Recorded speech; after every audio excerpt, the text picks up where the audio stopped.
வேண்டுங்கால் வேண்டும் பிறவாமை மற்ற அது வேண்டாமை வேண்ட வரும். அது என்னன்னா, பிறவி துன்பம் என்பதினாலே ஒருவன் ஒன்றை வேண்டணும் அப்படின்னு நினைச்சான்னு வச்சுக்க. பெருமான்கிட்ட போய் நம்ம ஒன்றை வேண்டணும் அப்படின்னா எதை வேண்டணும் அப்படின்னு சொன்னால் பிறவாமையை தான் வேண்டணும். பிறவாமையை தான் வேண்டணும். வேண்டுங்கால் யார்கிட்ட போய் வேண்டணும்? பெருமான்கிட்ட. இறைவனிடத்து வேண்டுகிற போது எதை வேண்டணும்? பிறவாமை வேண்டும். அப்படியே காரைக்கால் அம்மையார் என்னதுங்க, இரவாத இன்ப அன்பு வேண்டி பின் வேண்டுகின்றார். அந்த பாடல் நமக்கு தெரியும். அப்போ வேண்டுங்கால் வேண்டும் பிறவாமை. ஏன் மற்ற அது ஏன்னு சொன்னால் அதற்கு காரணம் வேண்டாமை வேண்ட வரும். அதாவது இந்த பிறவாமை ஒன்றே என்ன செய்யும்? அவிச்சை அவாவை நீக்கும். பிறப்புன்னு ஒன்று இருந்தால் பிறப்பில் என்ன இருக்கும்? அங்கே நமக்கு விருப்பம் என்பது வந்துடும். பிறவிக்கு வந்துட்டாவே விருப்பம் அவா வந்துடும்.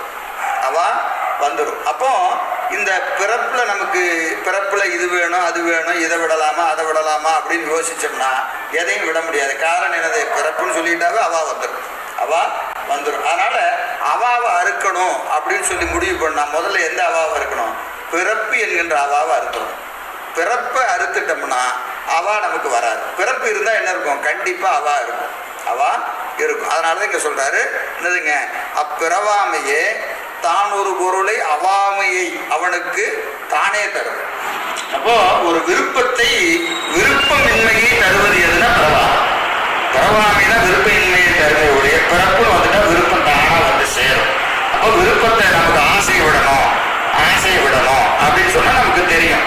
ஆசையராய் வாசல் விடாய் ஆன சிவபூசை பண்ணாய் நேசமுடன் ஐந்தெழுத்தை நீ நினையாய் சீச்சி சினமே தவிராய் திருமுறைகள் போதாய் மனமே உனக்கு என்னவாய். நமக்கு எதில் வருது? நம்முடைய சிவபோக சாரத்தில் அருமையாக இந்த பாடலை காட்டுகிறார். ஆசை அருமின் ஈசனோடு நும் ஆசை அருமின். ஈசனோடு கூடி நிற்பதினாலே நும் ஆசை அரும். அப்போ ஆசை எப்போ வரும்னா ஈசனோடு கூடினால்தான் ஆசை வரும். ஈசனோடு கூடுதல் என்பது பிறவாமை தான், வீடு பேரு தான். அதான் இந்த பாட்டு. அந்த மற்ற என்பதற்கு அந்த இதை சொல்றார். மற்ற என்பதற்கு